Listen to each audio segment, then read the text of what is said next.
I'm gonna pour some out for the weekends today, Matt. Did Oh no, you what'd you say? did you just pour beer inside the studio? It's water, but is it Uh, okay, is it okay to echo it I don't on? think it counts as pouring it out unless it's actually beer. Here, I'll pour some out over here. Yeah, pour some out. You're outside. You can pour some out. It just splashed all over me though. Hey, I feel like we're back in college, getting drinks splashed on our feet. Ugh, big week. Fun God, week. again. I mean, I'll begin where we ended last week. Hell of a week in Nashville. Hell of a time at the Bitcoin Park. It was really special. I'm glad you guys made it out. That party rip was a good one too. It was great to have Neil in the office or in the studio I, getting all I always hammered. love the party rips. The party rips are my favorite. Yeah, a lot of good reception to the party rip. Neil, if you're out there, hope you're enjoying a White Claw as we meet here at block height 745,928 on July 21st, 2022. A lot going on this week. Excuse me. You're in Colorado for the Colorado Beef Initiative. Yeah, I'm super excited. I'm going to be running a mining panel with the Econo Alchemist, and I'm be doing a workshop for ranchers, basically Bitcoin 101 workshop, teach them how to use Bitcoin. It's going to be on a 4,000 acre ranch, first generation rancher. I think his name is Jason. Jason I look forward to Wirch. meeting him. Jason Wirch. And there's still tickets available. They're almost sold out. So if you are in the area, I mean, I drove here from Tennessee. So if I could do that, you can do that. Consider coming. It should be a very special event. That's beefinitiative.com. Food's included, like really good food. Pretty excited. Yeah, they're only serving salads and lentils at the Beef Initiative, so it's going to be the Fake best. news. Only FUD for Marty Bent over here. They're cooking everything in seed We, oils, too. we yeah, I mean, the general premise is it'll be Bitcoiners training ranchers how to use Bitcoin, and then ranchers training us how to be wannabe ranchers, and at the same time selling us their produce for Bitcoin and cutting out all the middlemen. What is So it's your fucking awesome. what is your strategy for teaching a rancher how to use Bitcoin? I'm just gonna do a Moon Wallet 101 straight up, boom, done. Okay. Moon with two U's. I was just about to say that's Moon with two Keep U's, it freaks. just keep it simple, like get their foot in the door. I'm gonna send them all Bitcoin out of my own pocket. Um, have them receive, have them send, have them back up, have them restore. I feel like that is, one of the, I mean, we harp on it a lot on the show, right? But this idea that if you have a friend that's interested in Bitcoin, you just like immediately send them to like a regulated exchange and like you wash your hands of it and you just let them do it. No, the single best thing you could do is send them a little bit of coin and have them actually experience it firsthand, um, like sovereign Bitcoin usage. Yeah, because That's powerful as fuck. It gets them interested. yeah, because then if they choose to go to a centralized exchange to get their Bitcoin, which you don't have to, there's other options. You can sell your beef for Bitcoin, but if they do choose to use that centralized third party, they'll say, "Hey, this isn't the same thing. When I got set up the first time, it's not as powerful. Like I need to send it off the exchange to a wallet I control." Exactly. Yeah, and yeah, it's power. Shout out. And then, Go ahead. yeah, go on. Shout out I was gonna shout out Texas Slim and the Beef Initiative. You're doing really Tennessee Slim. Texas Slim, sir. Soon to be Tennessee Slim. Don't besmirch his name. I don't think. No, he likes that name with honor. Yeah, 100%. I mean, so a couple takeaways. First of all, it was my first time driving through Kansas. That state is fucking massive. I-70 is just like a straight line that goes forever. I was thinking of Marty for maybe half the ride because we just kept passing wind turbines. Um, so I couldn't get you off my mind, Marty, during that like 10-hour drive from KC to Denver. And then the other thing was I went to Red Rocks for the first time yesterday, Ah, the music venue they have in the mountains. it's on my bucket list. Did you see a show or did you just go to check it out? I saw Lettuce, and they had the Colorado State Symphony played with them. Oh, It was fucking insane. It was absolutely insane. That venue is meets all the hype. It was extremely hyped for me, and it was really fucking cool. And I like was struck by this thought that live music in person with like other humans there's is a nothing better. very yeah, it's a very like innately human experience. It's a very special experience, and like it's one of the few things that we have still that isn't necessarily. I mean, obviously, way too many people take out their phones and record and stuff like that. But it's one of the few things that's like almost purely in the moment, where you don't even have a recording afterwards of what happened. Like people afar don't really know. You had to be there to experience it. Yeah, I know. I mean, big live music fan here. Actually, going to my first show in quite a while next week, seeing Night Moves, one of my favorite bands, play at a small bar in Philadelphia. Last time I saw them was right before the pandemic in Brooklyn, so I think this will be the first live show since I saw them in like December 2019. I'm very excited. Well, live shows hit different after all the lockdowns and stuff because it also feels like a revolution meeting at the same time. Yeah. No, and Lettuce with the symphony It was so cool. at Red Rocks. Red Rocks is on my bucket list. It's somewhere I need to get to. You could tell they were loving it too, because imagine playing shows your whole life or whatever, and it's just you guys, and then instead for this show they had like 80 people backing them up, which is like just crazy difference in comparison. Yeah. Like it's symphony with a jam band is It was fun. it's very unique. I'm happy for you. I'm jealous. But Yeah. I talked about it on this show, talking about like the revolutionary feel of going to a live show after all the lockdown bullshit. I talked about it previously, but I'll never forget it. It was that fish show I went to with 100,000 people. Mm-hmm. Maybe it was like 6 months ago or something like that. That was pretty crazy. Not even for the music, just because there was 100,000 people there saying "fuck you." Yeah. That was probably the show before Night Moves in 2019 that I was last at was Fish when they did their donut run. Their baker dozen run at MSG. Oh, I went to that too. Yeah. Yeah. I did 2 of those And then shows. all of MSG is just filled with weed smoke. Hey, it's illegal. It's illegal. Is it illegal? Is it decriminalized in New York now? I think it is now. I think they legalized it as soon as we left. Of course they did. Because I was like I'm waiting for them to legalize it my like whole life, and then I move, and then they legalize it, and I move to a state where it's still illegal. Rugged again. The perpetual rug. There's people rugging themselves out there. Like I said, we're pouring some out for the weekends. We every bear cycle we have at least a couple major capitulations. But this is the first one that one of the capitulations was the richest man in the world. And I've been thinking on it. Well, first of all, 2 things. I saw a tweet from Justin Rezvani of Zion, and he's like, "Why do we care that Elon panic sold?" And I mean, it doesn't matter. Like, Bitcoin doesn't care if he panic sold or whatever.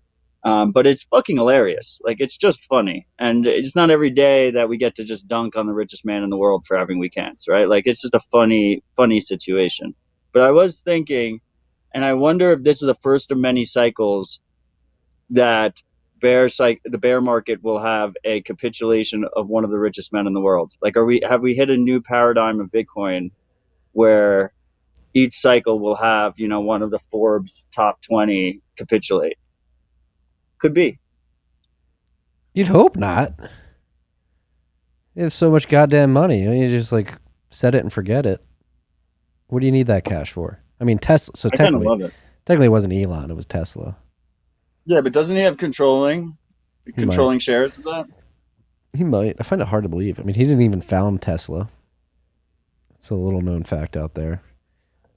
I think So maybe he doesn't have controlling shares. But I like to think he capitulated his private position too. It'd be great. No, it's indifferent. But It's fucking hilarious, Marty. He sold $1 billion. I mean, I think it was like 934 million. Yeah. Another interesting thing is it seems like they didn't tell us when they did it, just Q2. But if you reverse the math, it comes out to $29,000 average price.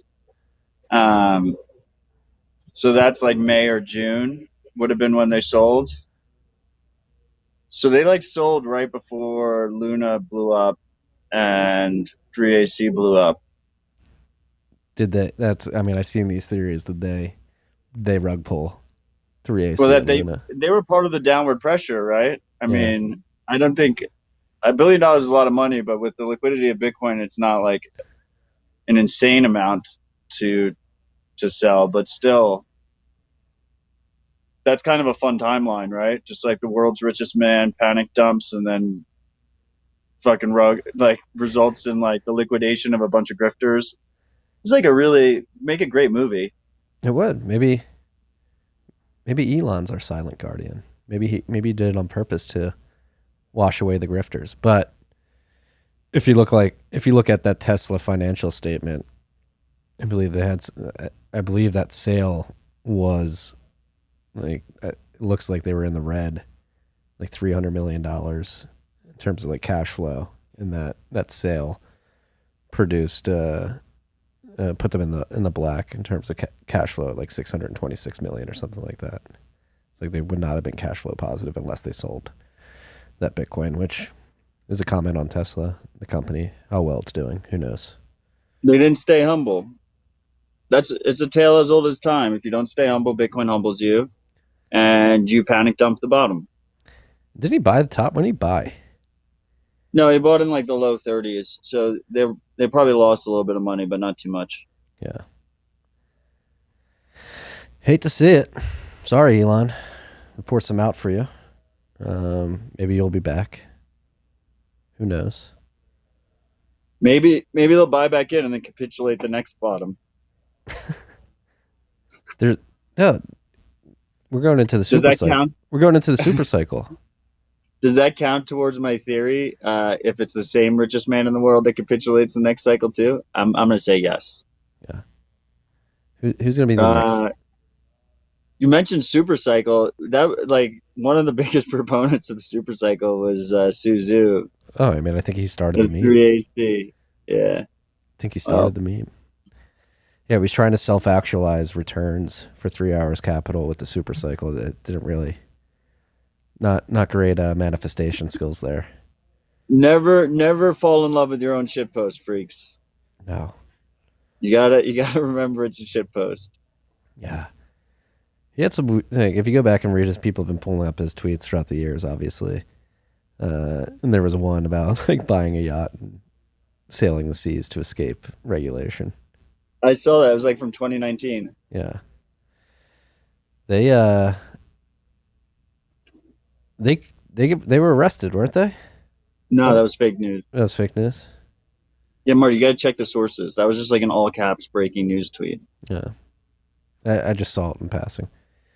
They did. Yeah. Did we talk? We didn't talk about it last week, but another funny thing in the aftermath of the 3AC blow up is the bankruptcy filings. It seems that Suzu is personally claiming that he's owed like millions of dollars, and then Kyle Davies. I thought $1.5 billion.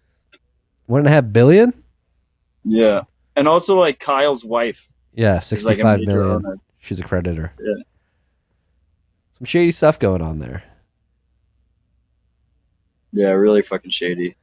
And Selkis had an interesting post, especially since he's ex-Digital Currency Group, which is Barry Silbert's company that like owns a shit ton of companies in the space, including CoinDesk and Grayscale, which does GBTC, is GBTC's loan to 3 Arrows, which it appears is still 1.2 billion outstanding. They're owed. Genesis, not GBTC, out. Right? No, GBTC. How they like Grayscale lent them money, and it wiped out all of Grayscale's profits since the inception of GBTC. Holy shit, which were billions of dollars. Barry has like, as much as people hate that product, Like one thing people always gave Barry credit for was that thing just minted money. It was just like the management fees was just like it was like a cash tree. It was just constantly just producing fucking cash. And they fucked it up. They didn't stay humble. They fucked it up and it was completely wiped out. What's going on with the risk management in this sector? I mean, you have one of your, 3ACs was publicly and very well known to be one of the largest stakeholders in GBTC. I believe they own something like 6% of the float. Yeah, they were the single largest holder of GBTC. Like, what's going on at Grayscale? Where are your risk managers? How do you give out that much money? Like the compounding risk of having the largest holder of GBTC and then giving them $1.2 billion. It's an insane amount of concentrated risk on one party. They were greedy. Tale as old as time. Where are the risk managers in this industry? Do they exist? Does anybody know what VAR stands for? The risk managers are all too busy personally stacking sats to help them with their yield schemes. Yield. Where does the yield come from? That's a very good meme that our good friend Alan Farrington is putting out there. But where does the yield come from? Whenever somebody says, "Hey, we're going to give you a yield, 6%, 15%, 28%," where does that yield come from? It comes from Suzu and Kyle going to buy a yacht to sail the seven seas to escape the regulators. So maybe I think you're right because Jevy's in the comments right now. He's saying, according to Wu Blockchain, 3AC's biggest creditor, Genesis Asia Pacific, filed a $1.2 billion claim against the company after providing them with a $2.36 billion loan secured by 3 Arrow Capital's Grayscale ETH Trust position. But Genesis is also owned by Barry, and they collateralized it with Barry's other trust product while they were the largest holder of GBTC. So it still wiped out DCEG's profits from Grayscale, but it wasn't Grayscale directly. Yeah, I know it was Genesis. But still, concentrated, like how do you... It's the same holders regardless, right? Like it still hits the same flows up to DCG. Shareholders regardless. Mainly Barry. Here's a virtual hug, Barry. I'm sure it's been a tough couple of months for you. Thanks, Jevy, for the fact check, the real-time fact check. We appreciate when you freaks look us up like that. Shout out to our Minnesota freaks out there, Jevy. Jevy, are you in town for BitDevs? It's Austin BitDevs tonight here in Austin, Texas. I heard Parker's doing a Twitter Spaces before BitDevs today. Yeah, Parker's really becoming a social media influencer, doing spaces, running it. Parker the podcaster. He's coming for our lunch. Parker's podcast is going to take our Unchained Capital. Pretty sure you're going to have to record on the street and he's just going to take over your studio. It's a beautiful studio. We got some new lights on the wall. You can't see them right now, but they're nice. They bring a nice aesthetic. We're getting a bar cart over here. We're painting this wall. You love shilling stuff in the studio on air that we can't see. Yeah. And I like how you point to it too. Right over here, as you can see, right over here. It's over there. We're going to paint this wall too. Right over here. We're going to paint this a nice smoke green. It's going to be nice. We're going to have a nice, comfortable aesthetic here. It's not going to look like in like the White Room in The Matrix where he gets all the guns.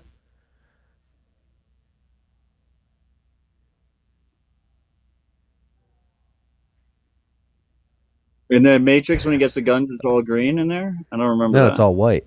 It's all white. That's right.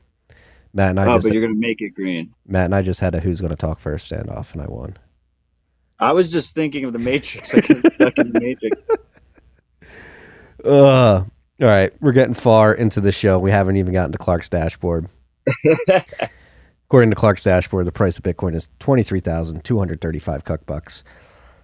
One cuck-buck's going to get you 4,304 sats. We're currently sitting at a $443.8 billion market cap. We are at block height 745,929. We had a difficulty adjustment just not even 9 blocks ago, so like an hour and a half ago, or a little bit longer than that because blocks are coming at 16 minutes and 38.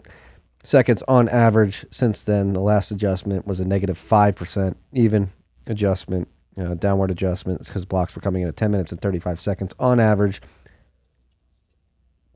There are 14,686 transactions in Clark's mempool. Fees have been going up this week. The immediate fee is 27 sats per VByte. If you want to get in an hour, it's 19 sats per VByte, according to Clark's dashboard. I wouldn't read too much into the fee situation because, I mean, we had our largest difficulty adjustment down 5.01% in a year. So what happens in that situation is it means that hash has left the network between the last difficulty adjustment and this one, which means blocks come in slower as a result, which means transactions get backed up to a degree, and combine that with Bitcoin pumping, and you end up with, a higher short-term fee market. So, I mean, I expect that to clear out now that the difficulty is adjusted down, and blocks are readjusting back to that 10-minute target. Yeah. So if you can wait a little bit, just wait a little bit before you send transactions. 1 sat per VByte. Still clearing the mempool is just going to take some time. Catan rejoices on the other side of the world. Last stat on the dashboard. New all-time high. Samurai Whirlpool. 4,955.18 Bitcoin, approaching 5,000. Only 44.82 Bitcoins away from hitting all-time high. Unspent capacity, unspent value is 115.1 million. Cuck bucks. It was interesting. I was the reason we're recording a little bit later today. I promised somebody would go on their show around the corner a couple of weeks ago, so I had to go record that. And the conversation of privacy on Bitcoin came up, mentioned Samurai and the developments there, particularly with Sparrow joining the Whirlpool liquidity. Is there any, and it stoked a question in my mind, like beyond Sparrow? Yeah, there's more coming. Yeah. I mean, Samurai intentionally designed their CoinJoin implementation so that's easy for other wallets to incorporate it, and then they get a split of the fee if someone, like, so when a user uses Sparrow, Craig gets a portion of the fee, portion of the Whirlpool CoinJoin fee. So it actually makes, all of a sudden, it makes Sparrow a sustainable business model, even though it's an open source wallet. Without collecting user information, he's getting sats as a business model. So it's very appealing for wallet devs, because wallets have particularly open source wallets, self-custody open source wallets have really struggled to find a business model. But if they implement Whirlpool, they can collect those fees. Did you see the Reason just released a video with Gladstein, Samurai Wallet, and Craig Raw on Bitcoin privacy? That was really fucking good. Yeah, that was really good. Everyone should go watch that. Those Reason videos are always really good. Shout out to the Reason team. Yeah, props to them. And whose pod did you go on? Justin Murphy. I have no idea who that is. He's a philosopher. The name of... Was it like a 3-hour philosophy podcast? No, it was... It's going to be like released in 7 parts or something? No, it was 1 hour, tight ripped. A lot about ESG, mining, podcasting 2.0, content monetization. And then he asked me what I'm excited about in Bitcoin. And I mentioned, hey, Bitcoin's privacy assurances are subpar if you're an objective observer of the network, and brought up Samurai, what they're doing, how they're expanding the ability for individuals to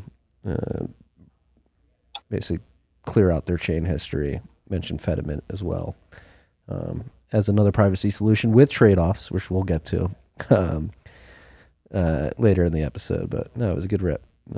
The other life. I did Twitter's big week for Fedimint. I did Twitter Spaces for Fedimint, and apparently my sound quality going 90 miles an hour on I-70 wasn't quite good, but it is what it is, freaks.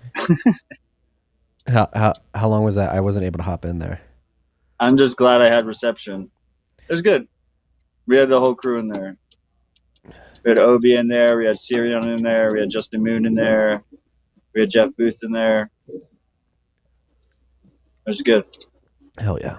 We're gonna get back to Fedimint later in the episode, but back to Oh, Marty, you should appreciate your peace and quiet this episode because I don't have my soundboard. So, ah, but it will come back. I do miss the cum rocket sound. Don't get used to it. We just need to keep building that thing out. Freaks have already sent me more clips for the soundboard, so Well, I'm stacking my collection over here. You know what? Car, we're getting a soundboard in this studio. Freaks, you better be set. This is not fair. This is an attack on Marty because where are you going to hit the Odell clip soundboards? Freaks, you better be sending Odell sound clips too. I don't want this. Yeah, I have some of mine too. All right, good. Mine's gonna be cum rocket, and you're just never gonna like utter stay humble stack sats again. You're just gonna hit the button. Like 10 different variations of stay humble stack sats. Stay humble stack sats, Freaks. This is sound sage advice. Back to mining. We mentioned on Clark's dashboard that we had a 5% downward adjustment earlier today. Biggest adjustment since last year.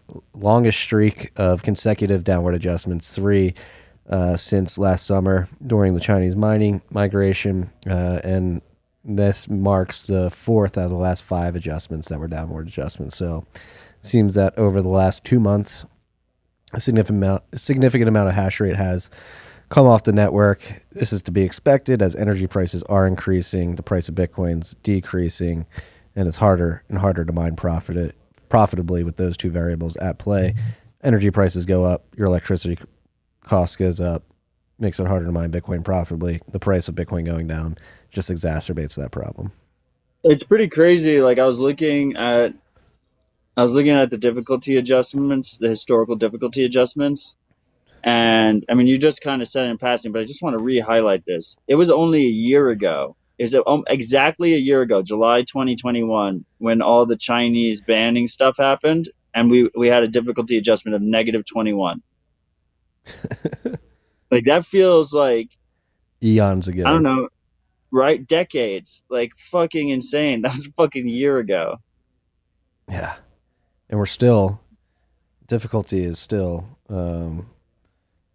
significantly higher than it was then, which is crazy to think. It recovered. Car, hit the 3-year button on the top right. Yeah, look at that. That's pretty crazy. Yeah. So what's your take on the state of this difficulty environment over the last couple months? It's natural. Bitcoin is healing. I mean, first of all, it makes sense in a bear, right? We have the Bitcoin price going down, but it also makes sense on a macro side, right? You have energy prices going up. So the combination of the two of that is obviously squeezing miners.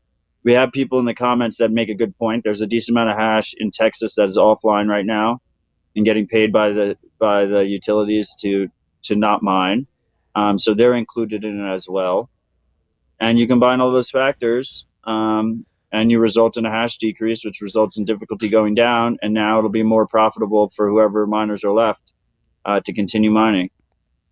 That's the beautiful nature of the difficulty adjustment, the special sauce in this distributed network. I think the difficulty adjustment is the most beautiful part of Bitcoin. It is the heartbeat of the network that allows it to work from an incentive perspective. It's always cool to see the network react in this way because you know that it's working. It's working as designed. You have a difficulty adjustment every 2016 blocks.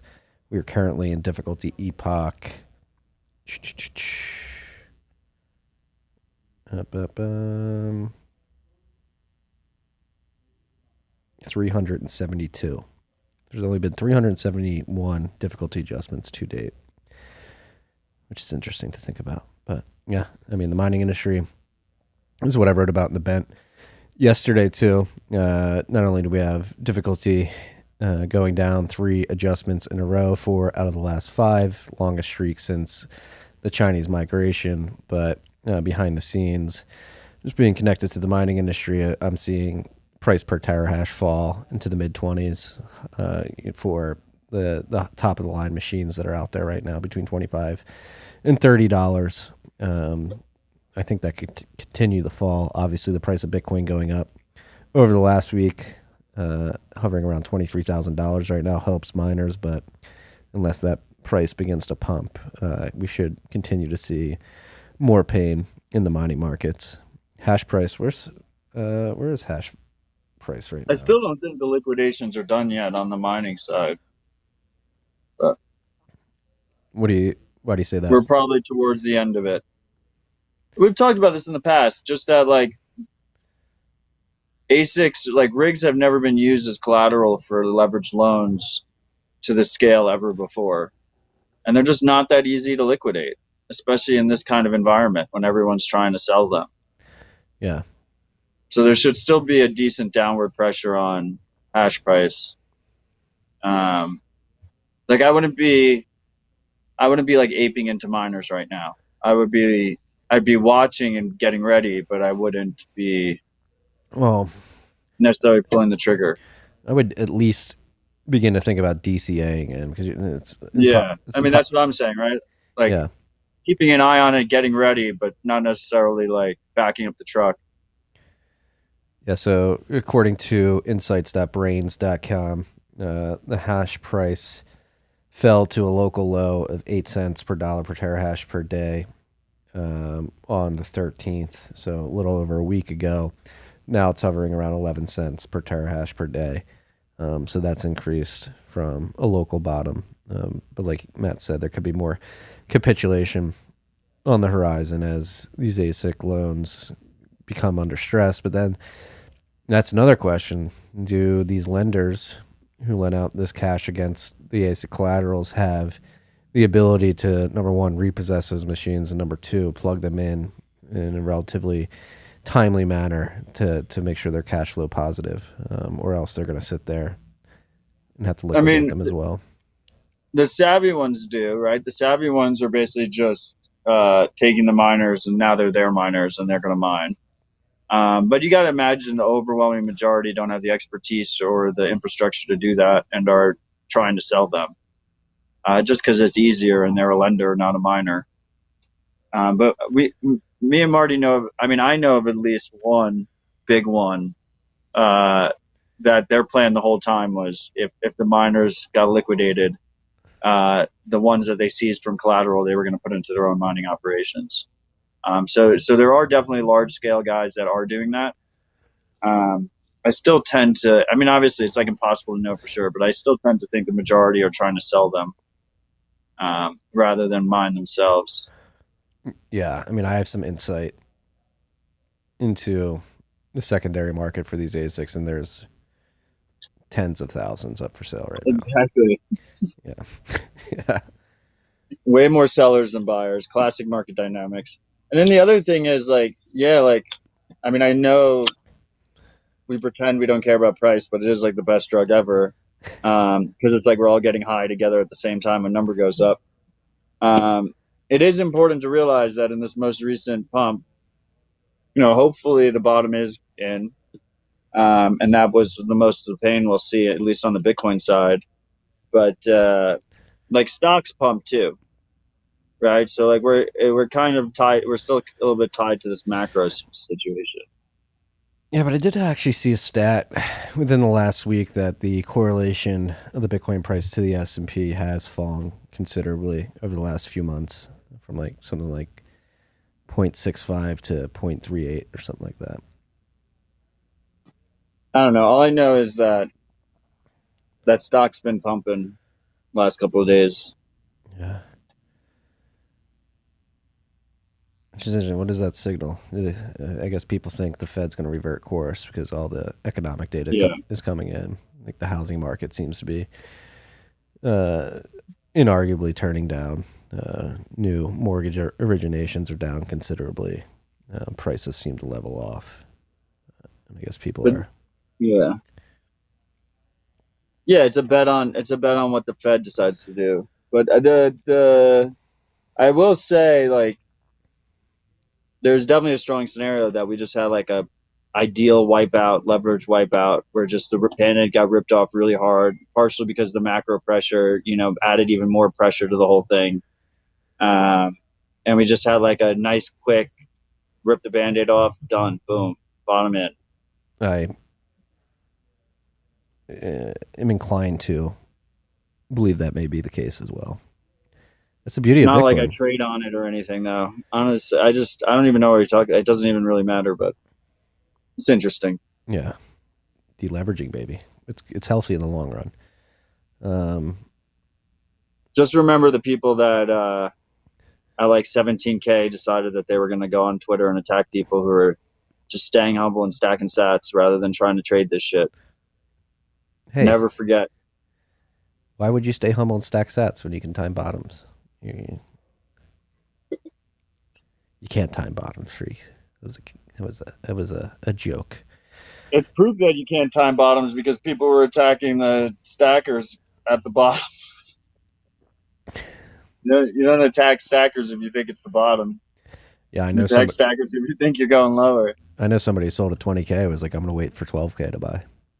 That's those. Have fun staying poor. When you start seeing those anecdotes of your friends, like, yeah, I dumped at 20K. I'm just gonna buy like 80% more when it hits 12K. It's like, whew, you might not see that, sir. And also, like, if it did hit 12K, they would be like, I'm waiting for 8K now. Then it would, Like, the human mind's a hell of a fucking thing. yeah, don't trust it. So like you could even call that right, and you still won't time the bottom because you'll just expect more pin. And this is why. This is where the soundboard will come in now. Stay humble, stack sats. I have a travel soundboard with me. I just didn't plug it in. Maybe next trip. Damn, you have it and you're not using it. Very surprising.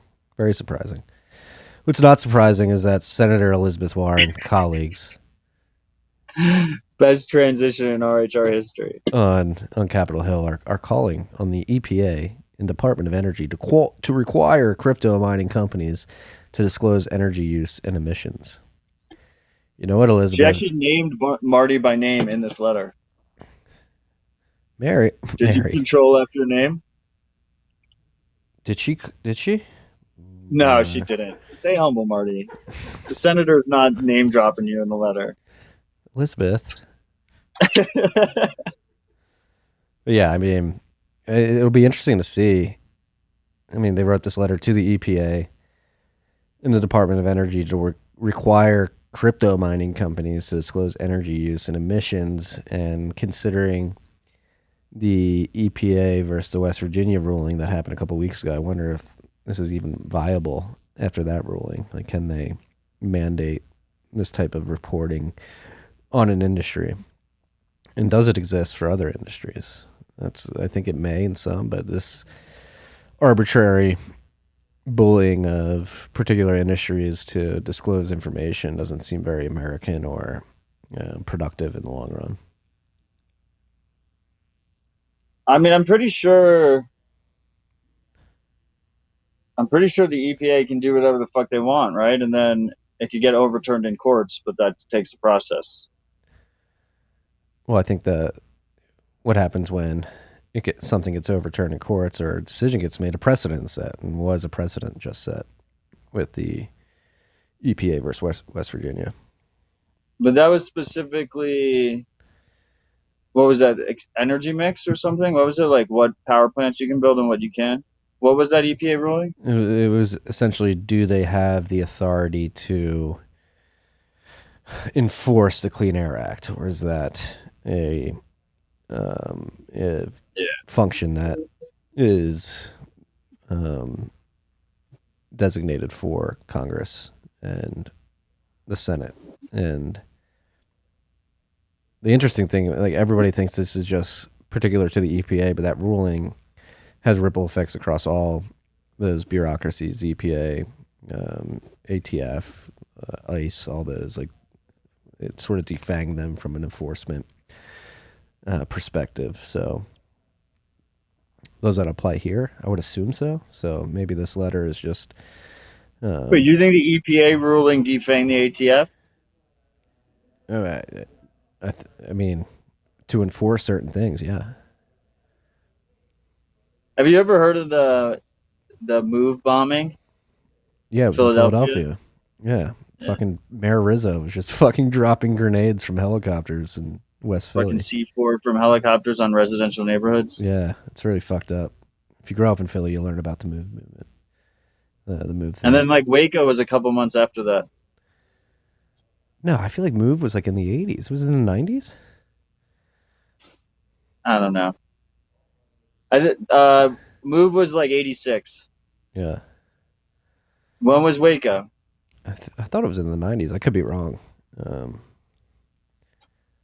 Cars. When was Waco, freak? Tell us on the chat. Cars on it.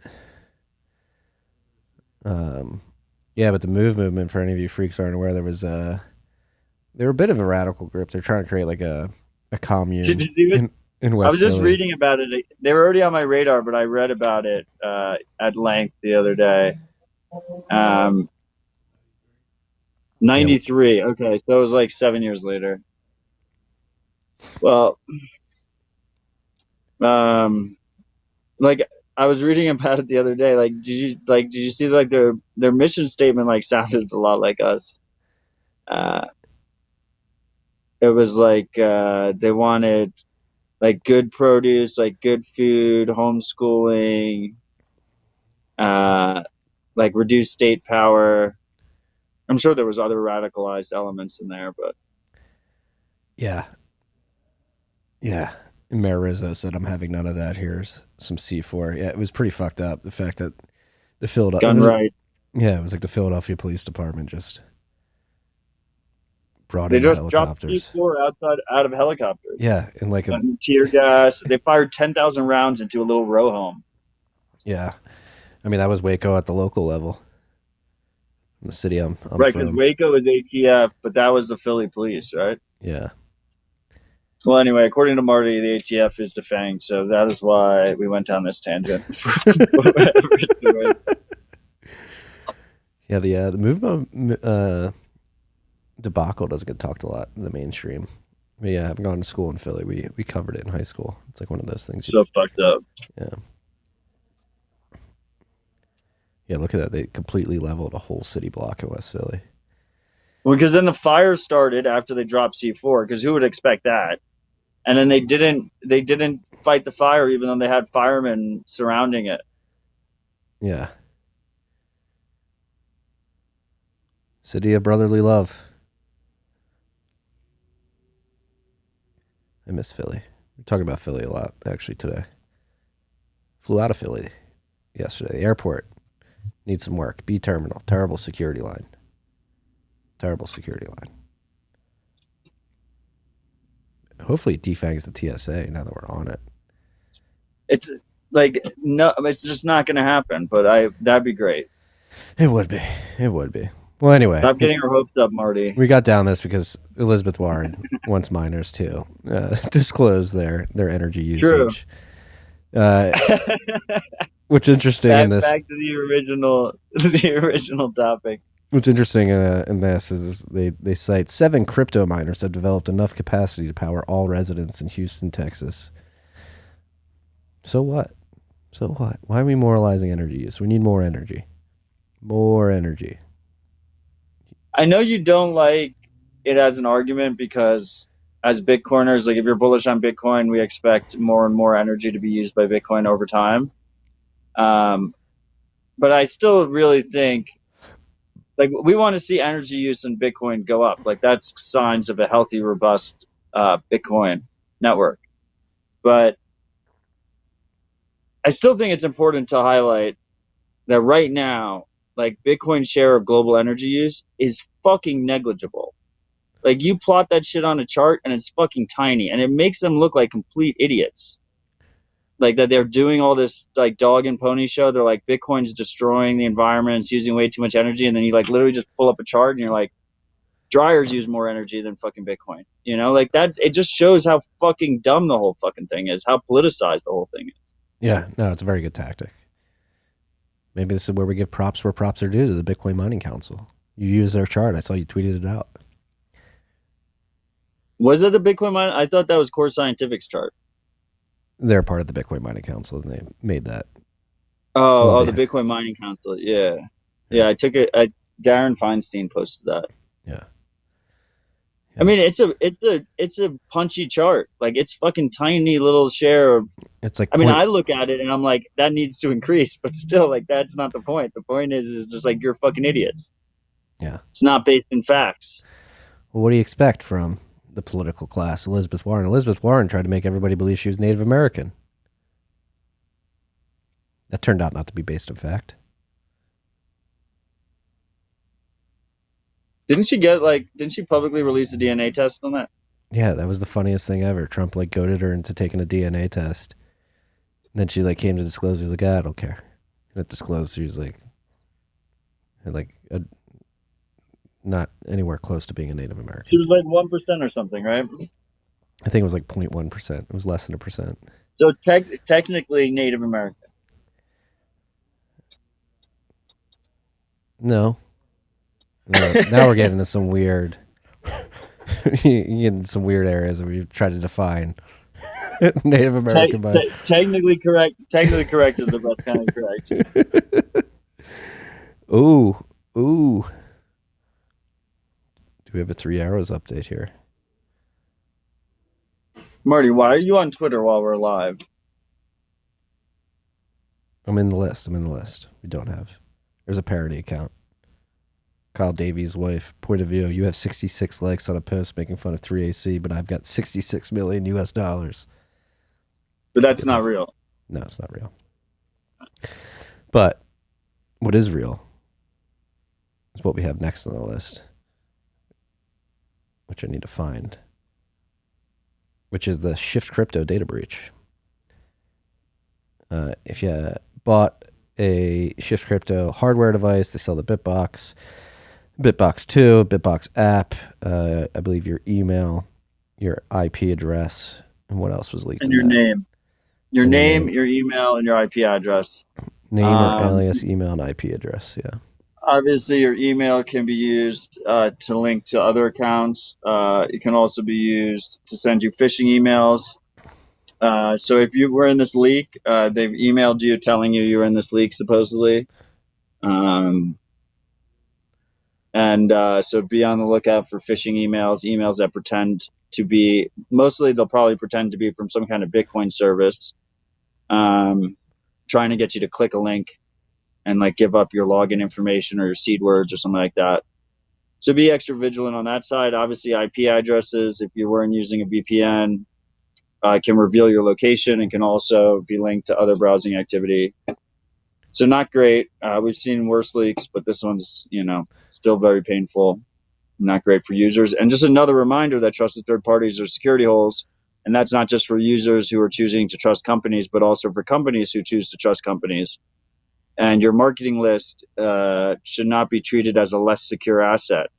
It should be treated with the utmost caution, and you should try and keep as much of it in-house as possible. If you are going to keep lists of your users, you shouldn't be trusting a third-party marketing company with that information. Yeah, we had the Unchained leak earlier this year. We had a lot of them. Unchained, Swan. Who else was in there? There was a bunch of people in there. Trezor had happened previously. Ledger had happened previously. And most of them were because they were using third-party marketing companies. I think one of them was Active Campaign, but also HubSpot. Yeah. I mean, silver lining of this Shiftcrypto, it seems like no physical addresses were leaked, which is interesting to see that they were at least wise enough to segregate physical address data from the IP address and the email addresses and the names. So I guess there's a silver lining to this leak, but all leaks are bad. Very sage advice from Matt there. Centralized third parties are security holes, even if it's simply a marketing tool. And probably should even be most wary about these marketing tools because they probably don't have security as a number one tenet of their product build out. Moving on, the B Trust the nonprofit that was spun up by Jay-Z, and Jack Dorsey has identified its founding member, Vladimir Fomene. He was a Cameroonian. I tried my best. West African. He's a software engineer. Is proficient in JavaScript and Rust. He's previously worked on the Bitcoin development kit, and he has been not targeted, but chosen by the B Trust to be their founding member. They're going to expand internationally, and Vladimir is going to focus on custody solutions, empowering Africans to hold their own keys. So some movement from the B Trust, good to see. And the first move is to focus on custody, personal custody specifically. So that's bullish to see. Yeah, congratulations to Abubakar, Obi, Carla, and the rest of the B Trust team over there. I know they've been working pretty hard to get this thing off the ground, and they aren't getting paid a salary for it. So I know that feel with OpenSats, and we appreciate you guys. Congrats on this one. Yeah, shout out to the B Trust team. Keep crushing.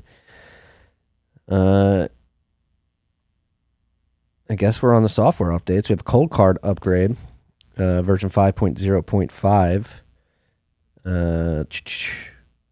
This isn't like a critical, no vulnerability. It's just a pure update, right? Correct.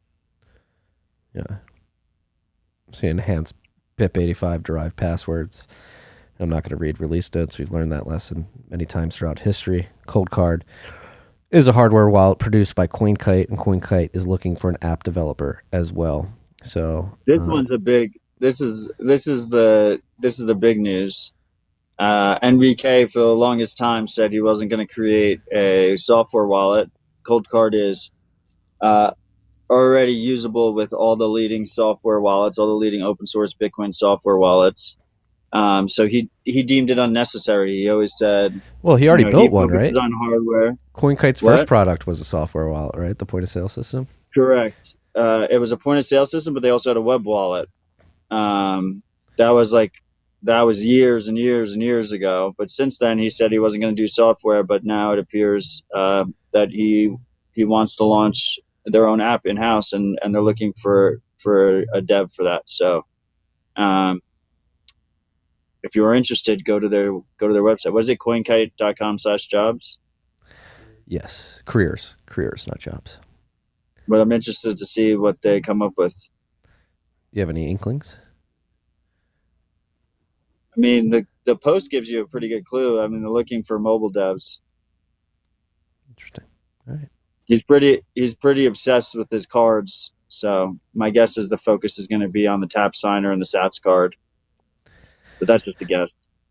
Very bullish on both of those. And just to remind the freaks, those are the NFC cards that you just tap on the back of a phone to do the signing. Yeah, Rodolfo was on TFTC back during the Bitcoin takeover, South by Southwest, so May or June, if you want to go. Is it that recent? No, it's like April, where he demoed that on air. Really cool stuff. Tor has a new release, Tor Browser 11.5. It's now available on the Tor browser download page. This is a big update. Automatic censorship detection and circumvention, redesign Tor network settings. They made the whole bridge system way more intuitive.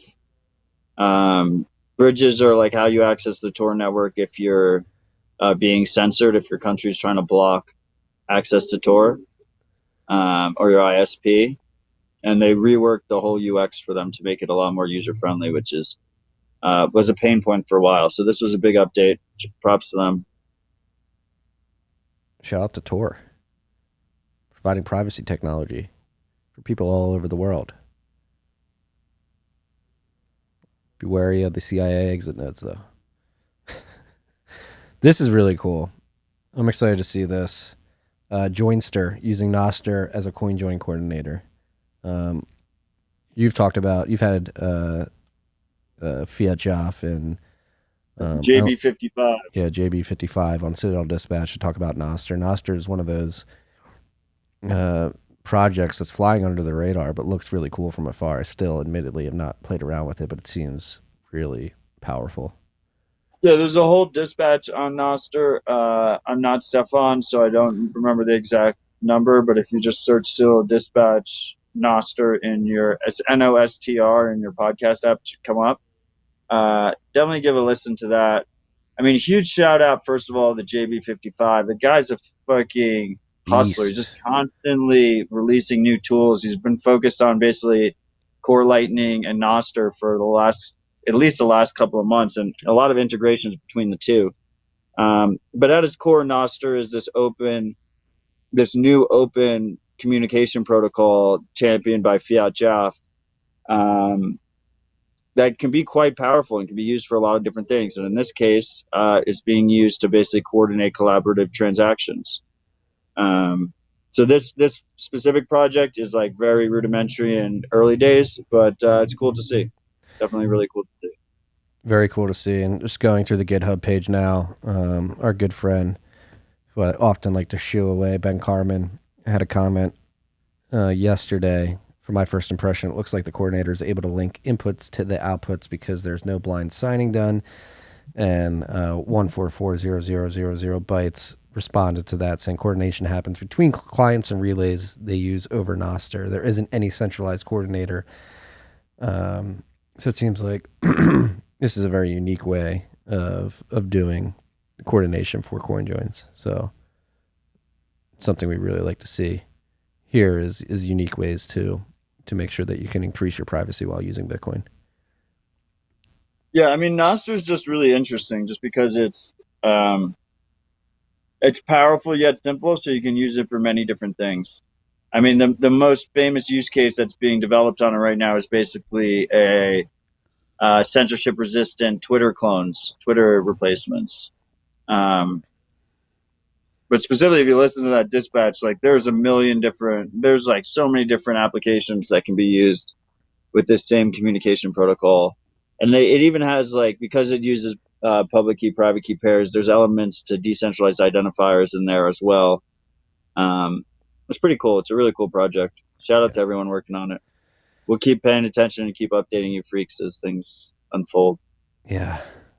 A lot. Hey, stuff gets built in the bear market. This is a really cool project. Saw this yesterday. Dove into it a little bit. Border Wallets.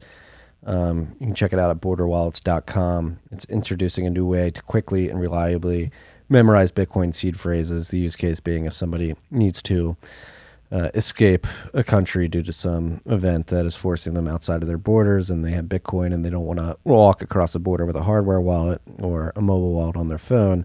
They've created a memorization technique to help you quickly remember your 12-word seed phrase. So this is the latest project from Ride or Die Freak, Super Fat Arrow, one of my favorite NIMs, purely from a name basis, but he's also seems like a very good dude. And I forget who his partner was. I retweeted the tweet. I can tell you in a second. Give me a second. So let's give a shout out to his partner. But so they had been talking to me about this for a little bit. The inspiration kind of came about during the beginnings of the Ukraine invasion. And so like the idea is you're crossing, this is obviously not for everyone. There's trade-offs here. You can fuck things up. You try and memorize your seed. But they made it as easy as possible to quickly memorize a seed. Basically, you print out or save you like save online, or you print out a diagram that lists all the seed words, like a shit ton of seed words, not just your seed words, and then you like memorize the shape of your seed phrase order within that, which is much easier to remember than the actual words. And this is for people who are crossing borders and can't like easily hide hardware, or afraid that border cops or border patrol or malicious actors will try and seize their coin as they go through. So this is specifically designed for them. You can download it. I mean, you should download it and use it offline. You can use it completely offline, generate your keys yourself. You don't want to use this on an internet connected computer. But yeah, it's just another option. It's a pretty cool concept and pretty cool tool. I mean, I wouldn't trust it with large amounts of money so soon. I mean, there aren't that many eyes on it right now, but very promising and cool to see. I will say that I was talking to Ronan the other day, and he had a whole bag seized coming back from BitBlack Boom because it had a hardware wallet in it. It was empty, and it seems like the TSA agent didn't really know what it was. Because he didn't know what it was, he wanted to seize it. But that's going to start happening more and more. Like I've told the freaks in the past that I always travel with empty hardware wallets to see like if they're paying attention. And when I went to Oslo Freedom Forum, they literally opened up my bag and the hardware wallets were all there. There was a couple cold cards, a couple sats cards, tap signers, open dimes. And then he went to the other side and just took out my conditioner. It was like, your conditioner's too big. So we're not quite there yet, but we're like getting close to the point where it's going to start to become an issue when you're traveling. And stuff like that. This, gives additional tools to Bitcoiners. Yeah. Beautiful to see. The co-creator with Super Fat Arrow there is at Ghost of MTC Wartime Micro Chad on Twitter. Thank you. Shout out to him. Yeah. Shout out to both you guys. Really cool product. And Super Fat Arrow is the one who's working with Bitcoin Q&A on the seed tool. So this was kind of like an evolution tangent project to that. Yeah. We like tangent projects here. Visual learner. This is a really unique way to remember your seed phrase. So go check it out. That is borderwallets.com. Yeah, how'd they get that fucking domain? Shout out to them just for that. Great domain. You've got Matt Odell jealous here. Going to shout outs. We have one shout out this week. It's the one I shared with you in the screenshot. We can read it. What? I haven't seen it. Yes, you have. Just read it. I don't remember it. Hi, Marty and Matt. As a longtime freak and RHR listener, I've been wanting to reach out to you for quite a while. You don't have to read this on air since it includes a shameless plug. Oh. Yeah. This is an ad. Okay. But shout out to you, Freak. Appreciate the support, and hopefully we can work something out. Yeah. I'll read the last part of it. In the meantime, we stay humble and stack sets. Also, sorry to pay on-chain versus Lightning. I waited hours and hours to open a channel with your node, and it wouldn't connect. We'll work on that. That's on us. It was a freak with a business that is very interesting. Yes. And he wanted to make us aware of his business because it fits our interest profile. But we'll leave it at that. I don't think we should. What? Yeah, we'll leave it at that. They may become a sponsor. We would love if they became a sponsor, but agreed. It's yet to be seen. Agreed. Back to the list. We had one shout out this week. That was it. If you want to shout out, we love the shout outs. Go to tftc.io/contribute. Oh shit, Braj got us. Yeah, it's a butt plug company. Yeah.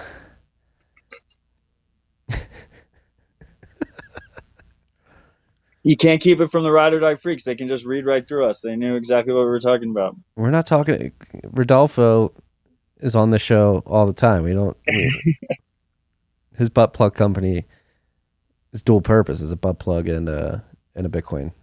Well, I will say Border Wallets officially, unless you enjoy it, there's no good reason to stick an open dime, up nature's pocket now. If you can just use Border Wallets.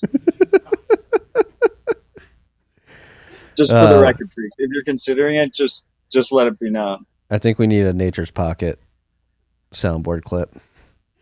I don't know why. I just think we do. Back to the list. Zebedee.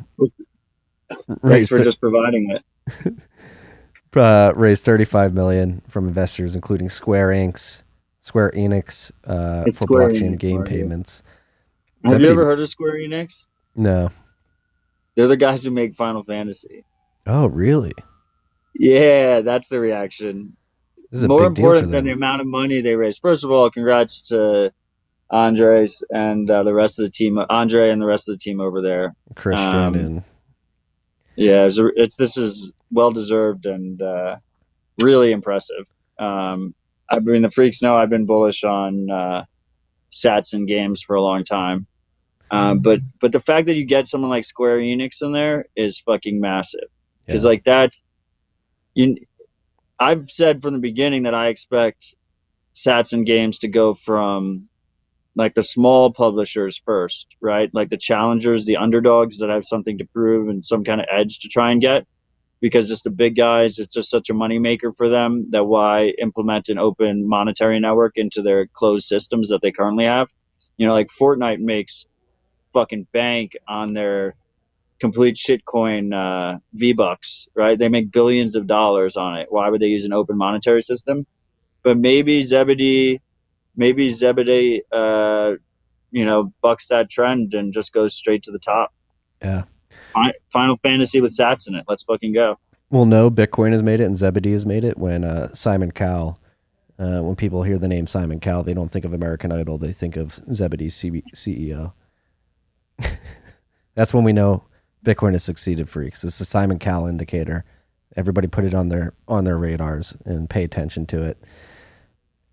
And but shout out Andre. Andre Neves also does co-founder of Zebedee, also does BitDevs NYC now.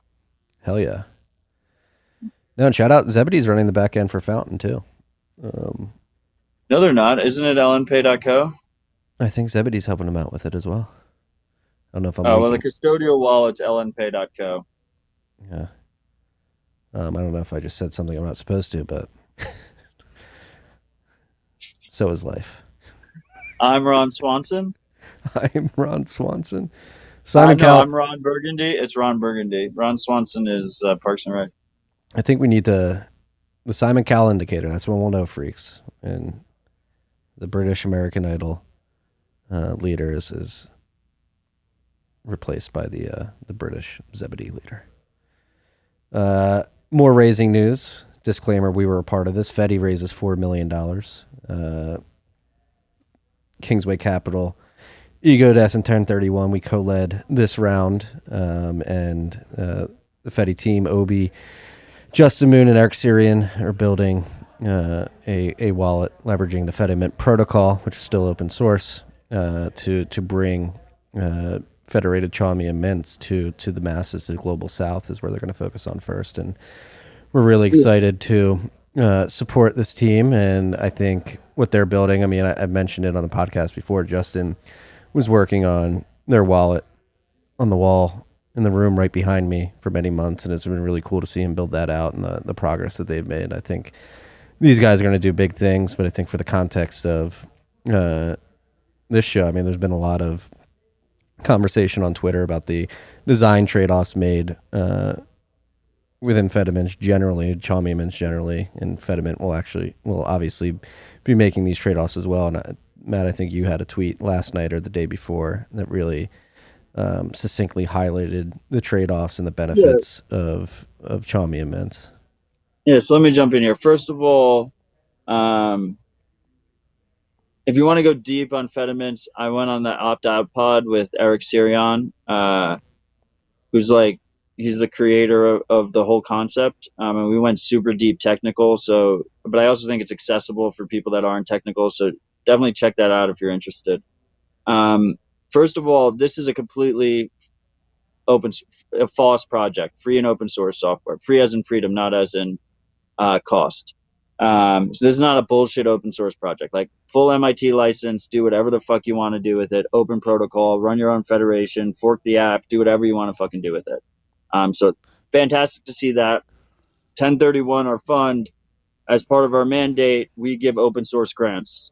So I just want to be clear here. First, we gave an open source grant to the open source project with no strings attached. Then they told us they wanted to run a monetizable business on top of the open protocol, calling it Fedi. And we were very excited to support them on that as well. So it's two separate things. It's a business that's attempting to be monetizable basically through transaction fees on the front end app that can presumably be forked out because it's open source, and consulting fees for large Fedimints or large projects or something like that. So we are both supporting the open source project and we're supporting the monetizable business. The way I like to look at Fedimints at the very basic level is an improved model over Wallet of Satoshi. So Wallet of Satoshi right now is used by a lot of Bitcoiners. It's a fully custodial Lightning wallet. And as a result, because it's fully custodial, you have to trust Wallet of Satoshi not only not to rug pull you and take your funds, but also you have to trust them with your privacy. So 2 layers of trust there. But what do you get as a result? You get an extremely convenient wallet where you don't have to deal with channel management. You don't have to run your own node. You don't have to deal with all the complexities that come with being a sovereign Lightning user. What Fedimint attempts to do is operate under the understanding that most users will choose the most convenient option, create a most convenient option that is just as convenient as something like Wallet of Satoshi, if not more convenient, with very clean UX. But you reduce the trust on the rug pull side because it's federated. So instead of a single SIG custodian, you have a multi-SIG custodian. And you reduce the trust on the privacy side because you have privacy from the custodian. So if you have 1,000 people in a Fedimint, there's no way for the custodians to tell which of the 1,000 users are transacting at any given time. It uses something called Chaumian eCash. So is this, obviously not your keys, not your coins. It's best to be a fully sovereign Bitcoiner and hold your own keys and have complete control over your destiny and not have any trusted third parties. But for those that are going to choose convenience anyway, they're going to choose convenience first. This is a significant bump in the status quo. It takes that most convenient option and makes it significantly better. So that's how I like to look at it. And another metaphor I like to use is I kind of think of it as like Signal for Bitcoin, right? Where like Signal the messenger. When you talk about Signal, if you talk to privacy purists, they don't like that you can't run your own Signal server. They don't like that it doesn't require a phone number, right? Some of the privacy purists might say, we already have PGP. Why don't people just use PGP? Well, nobody uses fucking PGP. And why does nobody use PGP? It's because it's not convenient. So Fedimint is taking certain trade-offs to provide an extremely convenient user experience, and ideally it ends up in a situation where you have millions or billions of people that are using Bitcoin in a less trusting way, even though there are even more better ways to do it without that trust. Yes. So I think from an ease of use perspective, and I have seen a demo of the app that Justin, Eric, and Obi are building, and the UX is impeccable. And the way I describe it is like it's just constricting the spectrum of it's making it tighter, where it's easier to use better custodial models. Obviously, it's not the best. Holding your own keys is, but it is nudging the far edge of the spectrum closer towards something that's probably better for an end user at the end of the day. Yeah. Go on. Sorry. No, and there's I was just wanting to mention, Kara put this tweet in the group chat. You pull it up because I think this was really good. Even though I've been reading about Chaumian mints and following Fedimint for over a year now in the bent and on the show, I thought this explainer in video form, if you go to the Vimeo, Rinjendal, sorry if I butchered your name there, definitely did. He did basically a demo of how Chaumian mints using envelopes and pieces of paper that really helped me conceptualize even more exactly what's going on. So this is the original way Chaum used to explain Chaumian mints back in the day. So I mean, basically, it explains the concept of blind signatures. This idea that the mint it can issue you tokens without knowing which tokens are yours when they get traded around, right? So when you come in, obviously the custodians, the federation that you choose to use knows how much Bitcoin is going in, but then from that point on, they don't know any of your transaction history. If depending on how many people are using a specific Fedimint, right? Because you're non-set, you're the crowd that you're hiding amongst, or you're sharing your privacy with. The more people you have in a Fedimint, the better privacy guarantees you have. It scales with the amount of people coming in. But I just wanted to say something. You said the far side brings the far side up. I think to call that the far side is, and I'm not trying to like single you out or whatever, but this is just like a issue with Bitcoin Twitter in general, is like it's not bringing the far side up. We are the rarity, right? Like the freaks are the rarity. Most Bitcoiners do not hold their own keys or use their own node. 99% of Bitcoiners that are coming in not only are using custodial solutions and not holding their own keys, they're going through full KYC AML process, and they're giving all their ID information up, right? So this brings up the status quo for the overwhelming majority of new Bitcoin users. And then ideally we provide a strong path for them to go fully sovereign when they're ready, right? That's how I kind of look at it. Because even among the hardcores, like how many people did you see go to El Salvador and take a video of them eating at McDonald's and paying with Wallet of Satoshi? People that like have like a million tweets that say not your keys, not your coins, and then they spend with Wallet of Satoshi in El Salvador. Like a lot of fucking people do that. That's one thing I'm proud of. Even though I do demos with a Blue Wallet for Lightning, because I'm usually paying an invoice that's created with our node. I can't pay with our node because you can't pay with your own node. That's like one thing. No, because you're paying that node. Can't pay yourself. Yeah. But like at Bitcoin Park last week, really cool cafe setup. I use Ibex Mercado to pay for your coffee or your drinks, and it always feels good paying from our node just to get Bitcoin. Right, but the overwhelming majority of people that pay at that terminal are paying with fucking Strike or Wallet of Satoshi. Yeah. Right? So, like, that's the reality of the situation. Let's improve that reality. Let's improve that status quo. And at the same time, let's improve tools for sovereign Bitcoin users, and the more options, the better. And I love the Bitcoin immune system, but I think that there's a lot of people that are arguing against the potential benefits of Fedimints from an almost straw man level argument. But we'll see when the project comes out. The project's supposed to come out like Q1 2023, ideally December, before Q1 2023, because there's the Africa conference there. And I really do think that this will have really massive. I mean, my main focus here is on the privacy fungibility side, and I think it'll have massive implications on that side, massive benefits. And just to be clear, this does not replace any current Bitcoin privacy tools. It's merely complements them. Yes. I'm actually sitting down with Obi, Eric, and Justin tomorrow morning. So we'll go more in depth on TFTC. In person or remote? Remote. I'll be here. They'll be spread throughout the world, wherever they are. So be on the lookout for that. I think we've been calling this for years. On to the next topic.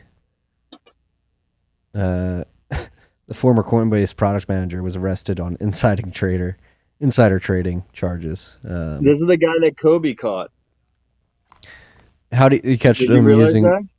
Did he catch him using the Ethereum wallet? Remember when Kobe had the tweet that he was like, this one Ethereum wallet has like a shit ton of the assets that just got announced on Coinbase to be listed? Remember we talked about it on RHR? Yeah. Like there was like 20 different assets or whatever that had just gotten listed on Coinbase, and they were all in the same wallet, and they were bought a couple days ahead of time.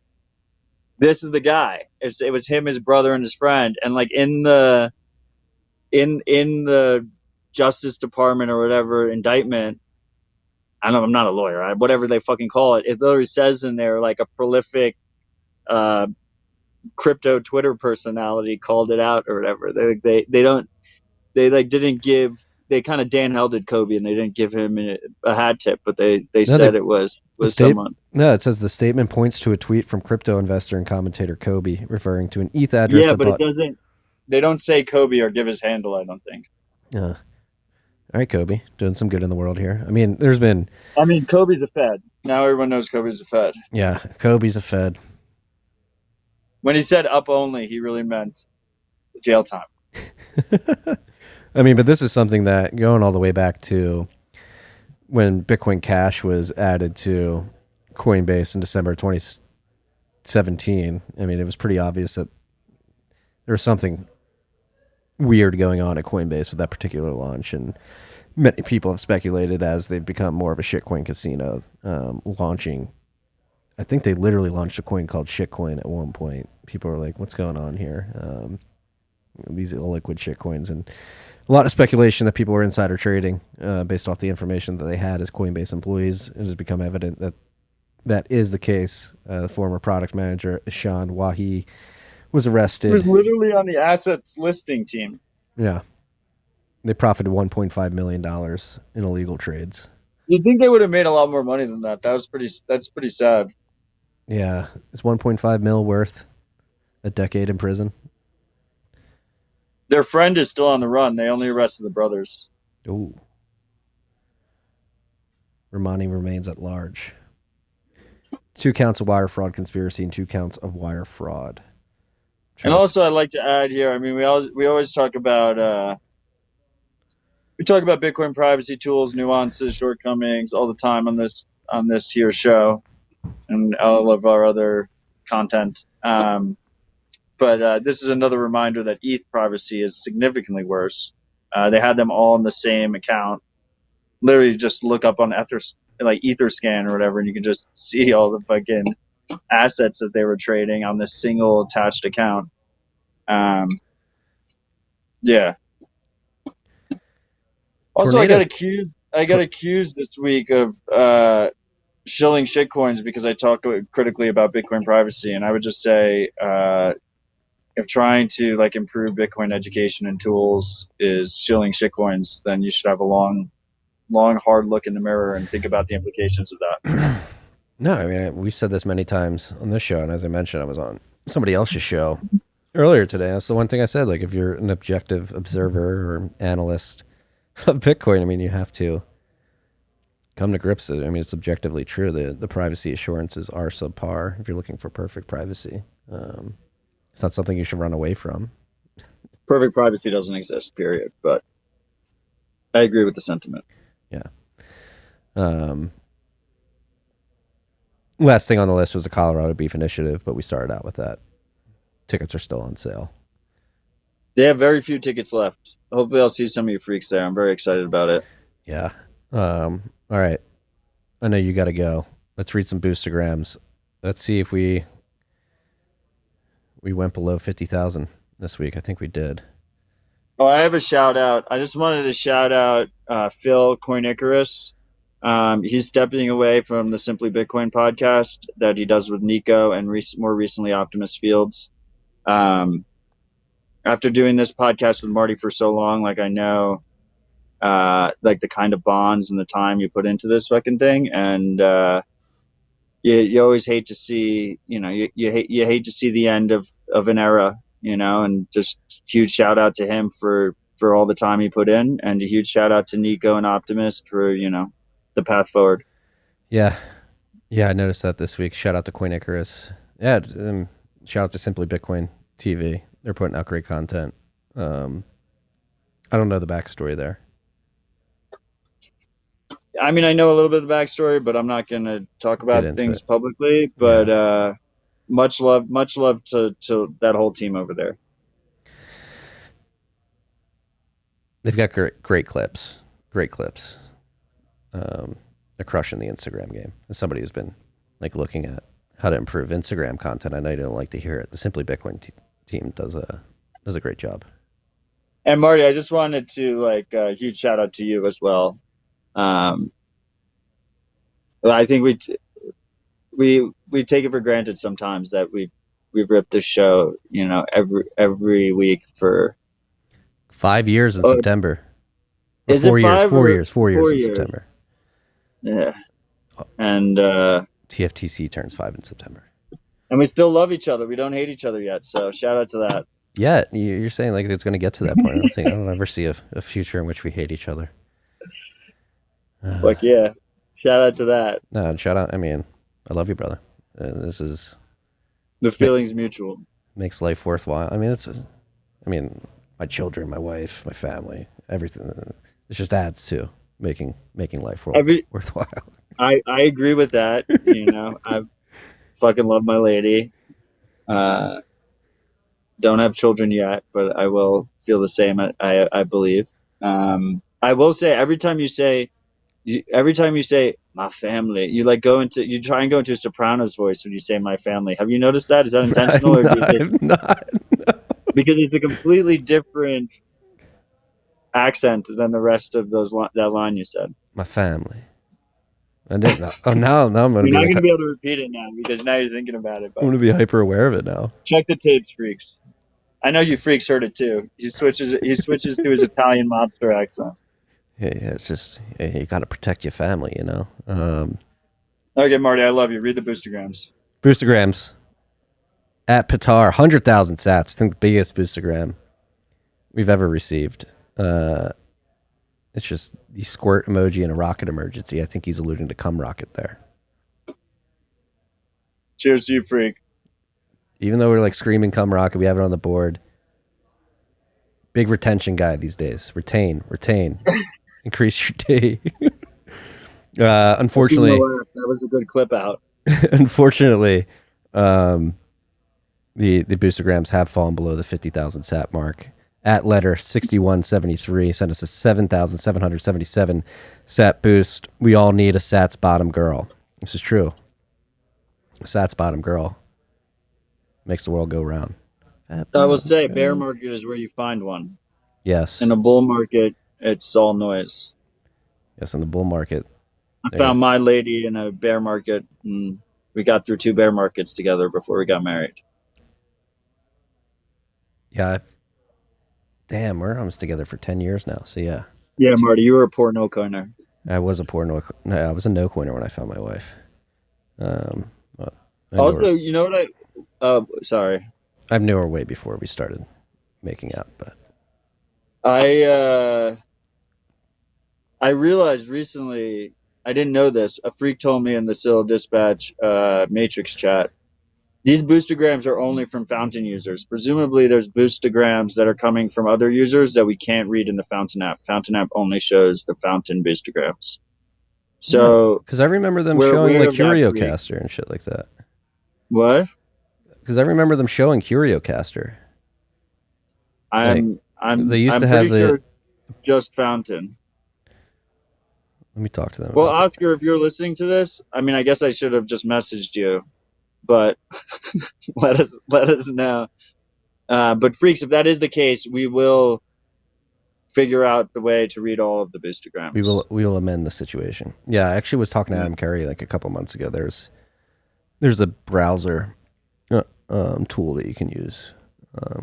So we can actually put these on the screen. Well, there's this tool called Helipad that you run next to your LND node that you can natively read, because the boostergrams are just messages attached to KeySend Lightning payments. So you install this local software, and then you can read it directly from your LND node. That's what he was talking about. Yeah, Helipad. But the podcasting 2.0, the node I use for podcasting 2.0 is on Nodl. So keep in mind, if you're listening, this will officially be like the 10th time I've asked you to put Helipad on Nodl. Please, sir, for me family. Yeah, all of our infrastructure is going to be on Nodl too. So please, Keto Miner, please. And Oscar, let us know if it only shows the Fountain boost. I'm pretty sure it only shows the Fountain boostergrams. What else do we have? At Wankspooge sent us boostergram worth 3,333 sats, no message. And last but not least, at Gaff Toso sent us a 2,169 nice sats boost. One of the best rips for sure. Love you all. Small contribution from Brazil. Shout out to our Brazilian freaks. Wow, I can't believe 2169 got in. Low boostergram week. Low boostergram week, freaks. Freaks are stacking. Yeah, I can't fault you for that. It's a good stacking opportunity time. Anyway, freaks, I appreciate your support regardless, across the board. Whether that's subscribing to the podcast, subscribing across all the different feeds, if that's streaming sats to us, boostergrams, interacting with us on Twitter, all the above. All of it.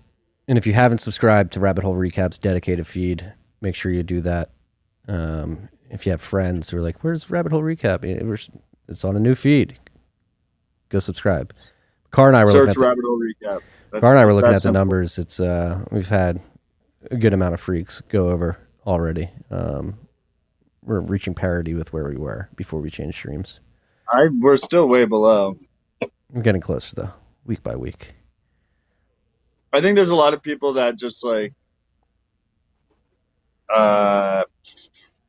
that are just like in the bear market right now, and they tune everything out, which is completely fine. We'll reconnect with them in the bull. This is when the alpha comes, freaks. It's when the alpha comes. Yeah, but there's an argument. There's an argument to just tune everything out in a bear market and just keep stacking. Particularly if you don't work in the space, you just like that's what I did in previous bear markets. Last bear market was the first one I didn't do because of Rapid Hole Recap. But previously it was just okay. I just keep stacking in the background, just work my ass off in a dead end fiat job, and just stack and not really pay attention to all the bullshit. Yeah. Completely reasonable argument, as long as you're still stacking. Very reasonable. Yeah. Shout out to all you freaks listening, subscribing, rating, reviewing, boosting. We love all y'all. Coming up on 4 years of RHR. Many more ahead of us. Stay humble, stack sets. Peace and love.